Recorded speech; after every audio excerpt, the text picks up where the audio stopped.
Thank you so much for joining us today. My name is MG Govia. I'm the Education and Outreach Liaison here at Oki 811. Today's webinar is going to be over the 5 steps to safe digging. Good point, or good part about this one is I do have a video that's going to do all the heavy lifting in the presentation here in just a moment. If you have not used the GoToWebinar platform before, there is an orange arrow. That's the most important thing on there, that opens and closes the interface. So if it disappears on you, be sure to click that. It'll open right back up. You do have the luxury of asking me questions. Feel free to do so.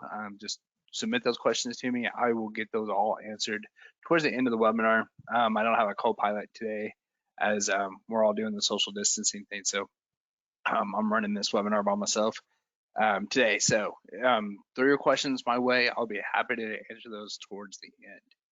So let's dive into it. Again, I am with Oki 811. To really understand the 5 steps of safe digging, first we have to understand the importance of Oki 811, who we are and what we do. It all starts with the Oklahoma Underground Facilities Damage Prevention Act. It's pretty much twofold. There's the operators. Those are the ones who own or operate the underground facilities, and they should participate with this by letting us know where geographically their underground assets are, and then who to contact when planned excavation is going to take place near their underground facilities. And for it to work, the excavators who are going to be doing the work needs to let us know prior to that excavation, no more than 10 days nor less than 48 hours, excluding the date of notification, weekends, and holidays.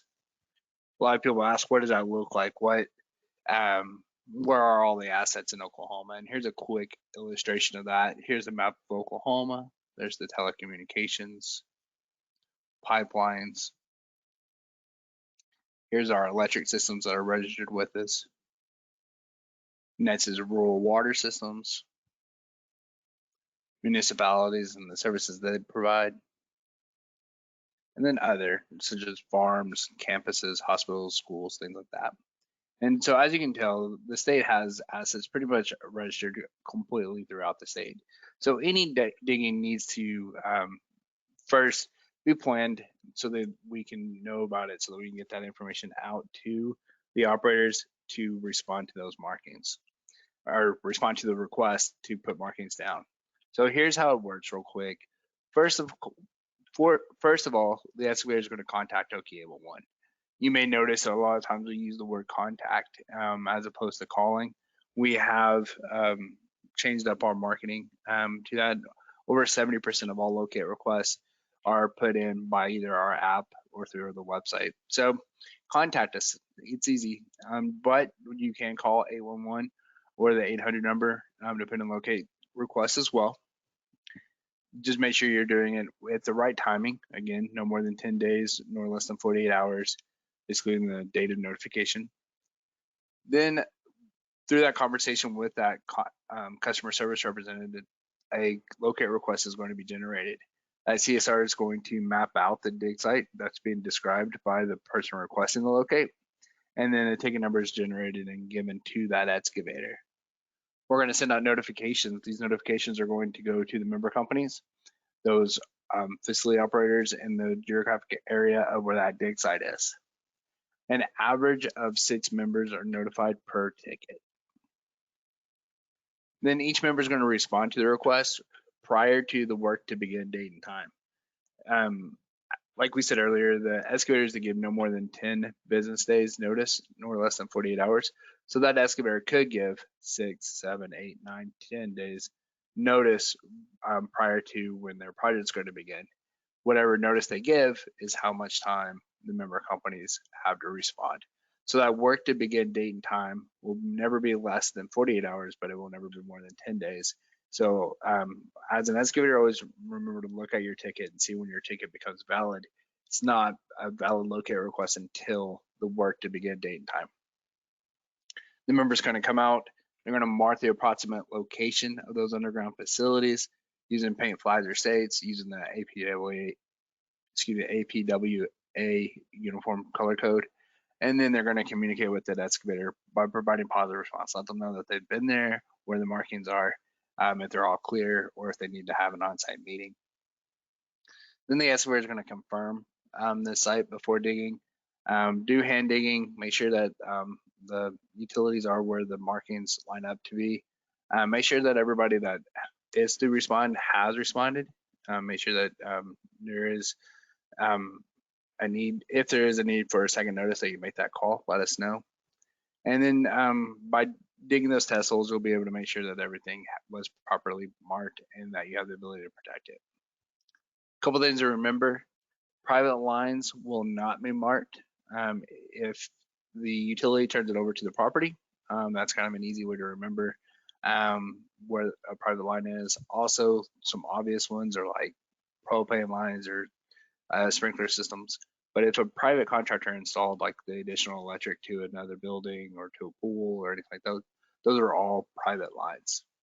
And Okie 811 is not the locating company. There's to keep in mind or put that in perspective, a member company is responsible for the lines being located. They do a majority locate it themselves, whether it's a municipality or a gas company or what have you, or they may hire a third party to come out, such as USIC or GridHawk or some other private, or excuse me, not private, but third party locating companies. To put in the ticket, we talked about it briefly a while ago. You can contact us by using our app or our web site. It's available 24/7. You can, from there, you can view and update locate requests from the last 30 days submitted by your company. And you have the mapping available as well. So that makes it a lot easier. And of course, there is no hold times. If you have a complicated ticket or it's required for emergency requests, second and third notices, demolition notices, damage report tickets, or wildland fire notifications, then you'll need to give us a call.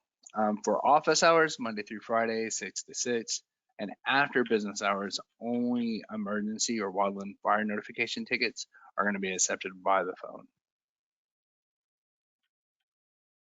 So behind the scenes, what does it look like when a locate request is being produced? This is just an example of how that works. Our CSR has a map in front of them on their computer, and behind the scenes, we've already received information from some member companies. So in this example, a pipeline company called, let us know that they have a pipeline running north and south, kind of parallel to I-35. And there's what's called Common Ground Alliance, or CGA. They have a recommended best practice of a buffer of 500 feet either side of any GIS or mapping data. So we add that buffer on either side of that centerline data to create the service areas mapping for that pipeline company. The next thing we do is or then in this example, another company calls and they have a well and they just provide us a center point data or GPS coordinate to show us where that well is, and we use that same recommended best practice and add 500-foot buffer in all directions around that. And then a wind farm, a whole bunch of wind turbines are in this area, and they call, and they're, instead of giving a specific line and point data, they give us 6 quarter sections, which are half-mile squares, to let us know that, hey, anytime any digging is taking place in these 6 quarter sections, just let us know. Because of the size of a quarter section, we do not add any additional buffer on top of a quarter section registration. And so in this area, there's these 3 member companies. We have the pipeline company, a company that has a single well right there, and then a wind farm. And the excavator gives us a call and lets us know that they're going to be putting in a mall, and so they're going to be doing a lot of clearing and clearing out the land and putting in a parking lot and all that good stuff. So they have a pretty good size dig site area. So they create this, talk to the CSR, explain to them where they're going to be working, and the CSR draws what's called a dig site polygon. That dig site polygon is the first step, and then that same CGA has a best practice of adding 300-foot buffer on that dig site polygon. What that does is give us a room for error if there is any miscommunication in the excavator who may meant a quarter of a mile when he gave us, you know, a sixth of a mile or what have you. And then on the CSR side as well, we'd want to compensate for anything that may have happened that way. So in this example, the pipeline company, the well company, as well as the wind farm all received a locate request to go and locate their underground facilities in that area. Okay. So the next thing is, like I said earlier, we found a video that pretty much covers everything pretty well in detail. It is about a 10-minute video. So if you have questions, this is the best time to ask, because right after this video, I'm just going to kind of go over a recap of the information to go over that with you. But if you have any questions, go ahead and throw them my way. I'll be able to look at them and may even be able to respond to some of you through the chat during the video. So let me get that pulled up for us and we'll dive into that.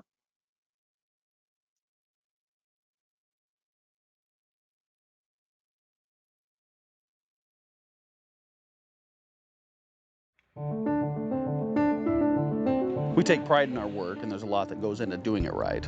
Our underground utilities are as important as they are potentially dangerous. Public safety and interruption of services is the key and primary concern. We want to keep the employees and the citizens safe. We want the job to be done in a safe manner without damage to utilities underground. We have a shared responsibility to know what's below when we start a project, and we want to make sure that that project's safe for everybody. We all know that digging safely around our underground infrastructure is a shared responsibility. Facility operators, locators, and excavators are all in this together and have a role to play in the prevention of damage or a serious accident. If any of these stakeholders fail to meet these responsibilities, the damage prevention process will be compromised. Damaging a buried utility can impact important services, as well as public safety and the safety of your crew. So even if you've excavated on a site previously, never make the mistake of thinking that you remember where the lines are buried. Old marks from a previous job and photographs of the location when it was last marked, don't cut it. Pre-mark your intended dig site in white. Usually flags or water-soluble spray paint is best. The solution is simple.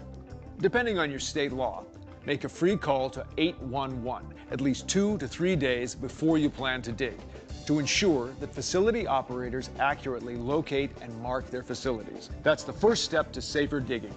Always call 811. Here's how it works.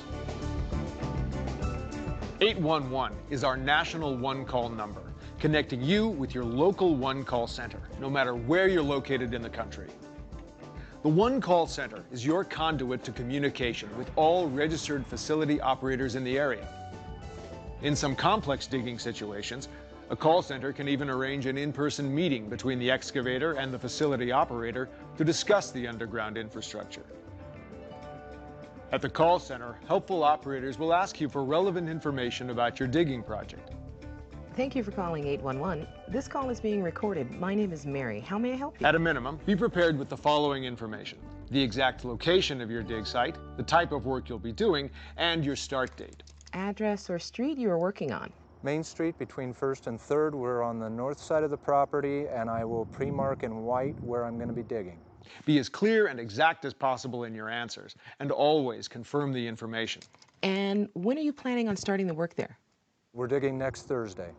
Okay, so the area should be marked by Tuesday. Let me verify your information, and then please be ready to take down your ticket number. The call center will issue a dig ticket, detailing which companies will be notified to mark the approximate location of their facilities. That is correct. All right. I've already listed the facility operators that will be notified. Now, do you have any questions? Nope, I'm set. It is extremely important that excavators review the information associated with their locate request to make sure it is submitted correctly to the facility operators. Inaccurate information could cause delays, failed responses, or even potential damages. Now, some one-call centers even accept latitude, longitude, or GPS coordinates. The more precise your information, the better. Many one-call centers also offer online dig requests. These electronic or e-tickets allow excavators to submit their information at their convenience. Always be sure to maintain your request ticket number. The dig ticket, whether generated online or by your call to 811, is soon transmitted to facility operators, who will send out locators to mark the underground lines at your dig What site. I'll do is give Steve, our locator for that area, a call and have him come out and verify that. Depending on state law, this process takes between 2 and 3 business days. This is the second step to safer digging. Always wait the required amount of time. Though the laws vary by state, you typically need to call 811 at least 2 to 3 business days before any digging project in order to give each facility operator the time to respond and mark their lines. It is the facility operator and locator's responsibility to respond to locate requests as prescribed by law and in a timely manner. This is the foundation for step number 3 of safer digging: locate accurately. Facility operators should keep accurate records of underground facility locations, be members of their local One Call Center for efficient communication and response, and accurately locate and mark underground facilities at excavation sites. When a locator responds to your job site, they'll be looking for your proposed excavation site, which should be marked in white, as well as being detailed in your dig ticket description. Locators use a variety of markings to communicate what is buried underground at your dig site using the following color code. Red marks your electric power lines and lighting cables and conduits. Orange marks your communication, cable TV, alarm or signal cables. Yellow marks your gas, oil, steam, and petroleum. Purple marks your reclaimed water, irrigation, and slurry lines. Blue is your potable water. Green marks sewer and drain lines. And pink is a color used for temporary survey markings. White is always the color used by the excavator to designate the proposed excavation site. If the dig area is free of buried lines, the locator will mark the site with an OK or No along with the company name, either with a flag or painted on the ground near your dig site. Once the required waiting time has lapsed, check all of the marks. And if it appears that a utility has not been marked and you've not been otherwise notified, call 811 again to help expedite a response and to record the discrepancy. This brings us to steps number 4 and 5. Respect the marks and dig carefully. When carefully planning your dig, be mindful of the marks and required tolerance zones. The tolerance zone is the width of an underground utility, plus a specified tolerance distance on both sides of that utility, generally between 18 and 24 inches, depending on state law. Never use mechanized equipment within the tolerance zone, but rather utilize hand or vacuum digging or other non-invasive equipment to determine the exact location of the utilities within the area, and take extra care to avoid damage and personal injury. With today's modern mechanized equipment, care and calculations are more important than ever. Backhoe excavations specifically are known to cause over 1 in 4 utility damages. Trenchless technology like underground boring or horizontal directional drilling has become a popular approach with its minimal surface disruption. But extra care should be taken to monitor and expose nearby utilities, and always include back ream radius in your safe distance calculations.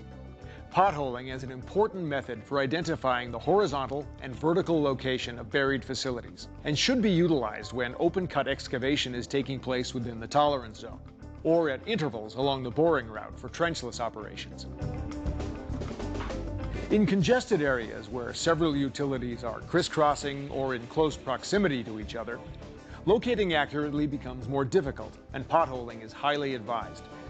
No matter what equipment or expertise is being employed on a dig job, always remember step 5, dig carefully.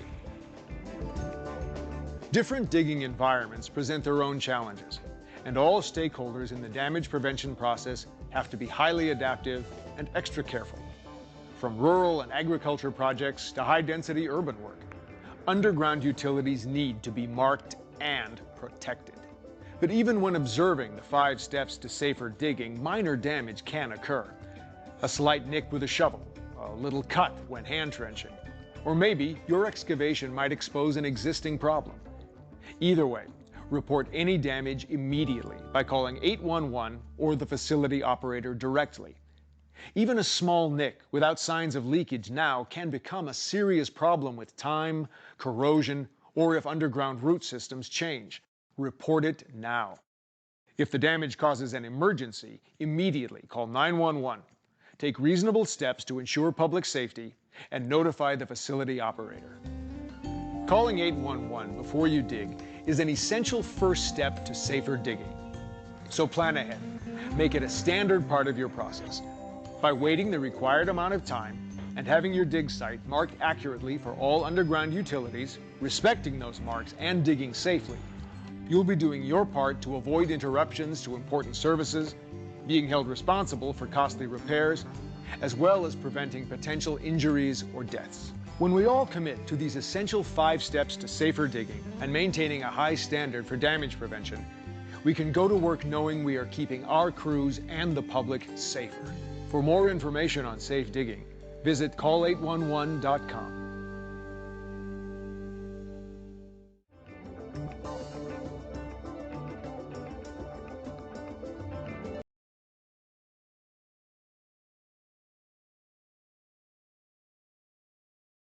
All right, and I'm back. Thank you so much for watching that video. That video is also available through Common Ground Alliance. If you search CGA 5 steps or anything like that on YouTube, you can have access to that again, as well as the recording of this webinar.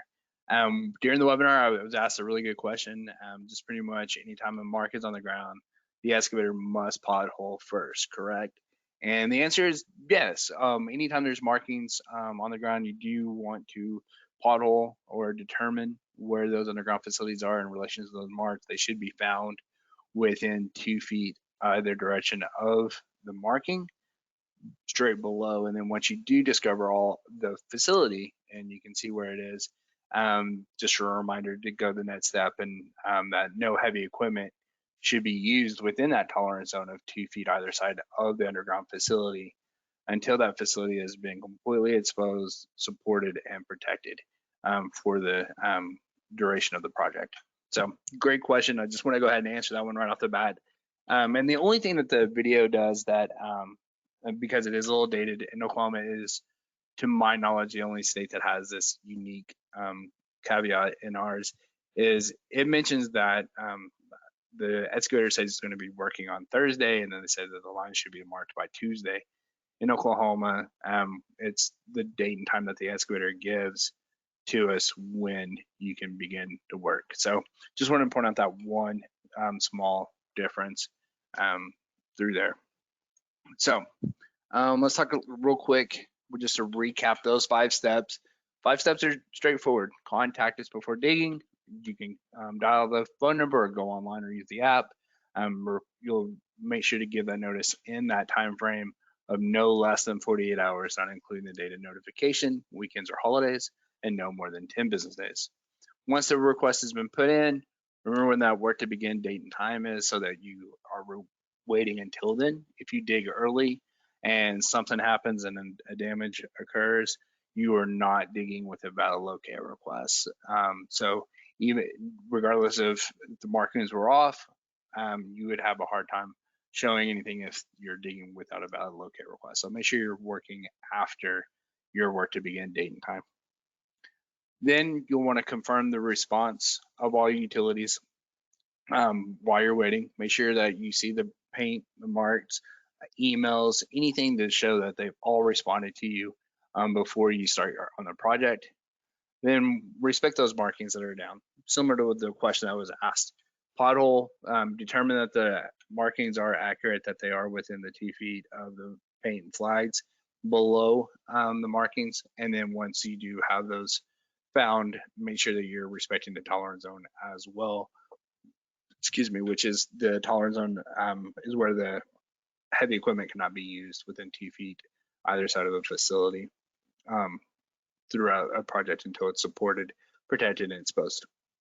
And then of course dig safely, which is the tolerance zone, right? If damages should occur, do not backfill the area, do not repair any damages, do not operate any valves. You'll want to contact the facility owner as well as us. You can put in a damage report ticket.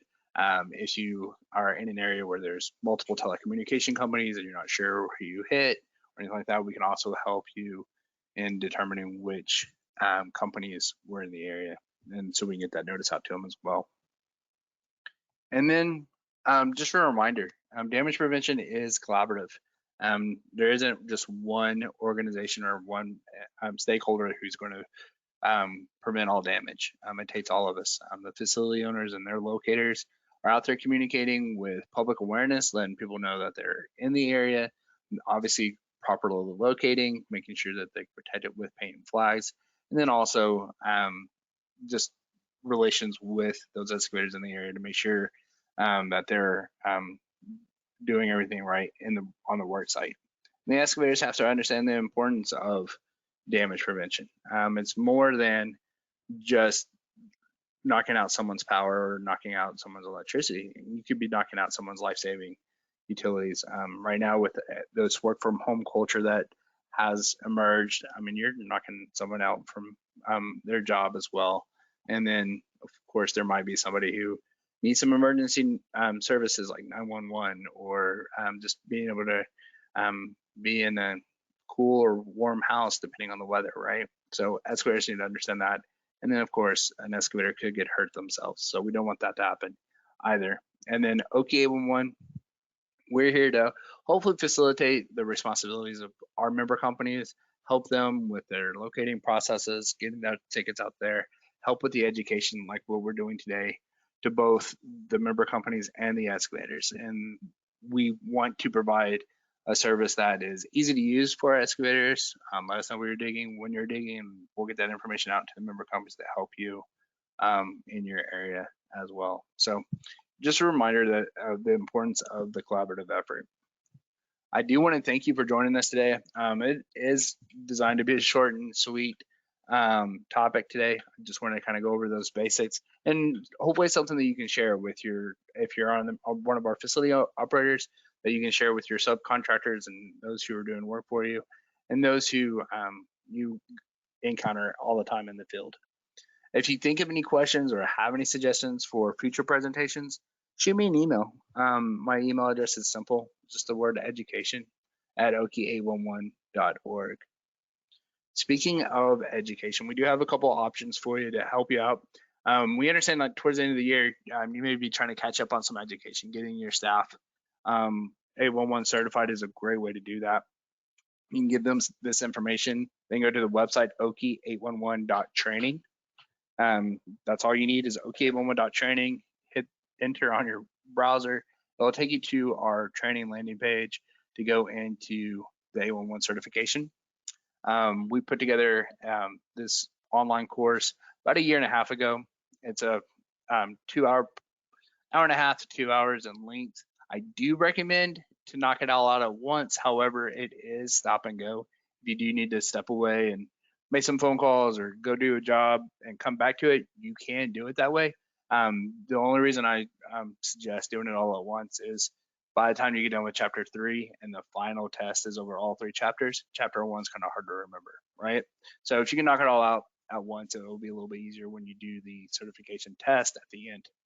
And the other cool thing about it is we do remind you after a year, when your certification is no longer valid, you can go back and get recertified every year. So that's available to you. And then when there's any law changes or anything like that, we will let you know through email and push notifications through that as well. You can also request education from us. That online education is totally independent, totally free for you. You can do it as an individual at any time. We offer plenty of free offerings. You can go to any of our scheduled webinars like you are today. Or if you have a group and you're like, you know what, Wednesdays at 2 o'clock just aren't working for me. Can we set up something else for my staff at another time? The answer is yes. We'll just work together with my calendar. Last month I probably did 3 dedicated webinars. Towards the end of the year, as things kind of slow down and everybody's just trying to make sure they have plenty of training, I'm here for you, okay? Like I said, it's totally free. As long as I have availability on my calendar, I'll be happy to help you out with that. And it can be any damage prevention topic that we can go over. We also do workshops. Obviously, with times being the way they are, we prefer the dedicated webinars, but we will discuss in-person training and determine which way is best and go through there. We do have some premium education offerings. Again, this is going to be more after the situation changes a little bit, we can get bigger groups together. But it's an opportunity where if a group wants to get A11 certified all at once, I can facilitate a group training, and then that way we can have that all knocked out at once. And there's some attendance requirements and stuff like that. It'll probably early next year before I am able to offer one of those, but you can go ahead and start sending me information if you want to start planning 2021's training calendar. So with that, I want to just say thank you once more. Taking a quick break out of your day to hear some stuff about A11, the 5 steps of safe digging. If you have any questions, or if you do think of any other topics, do not hesitate to email me. My email address is education@okie-a11.org.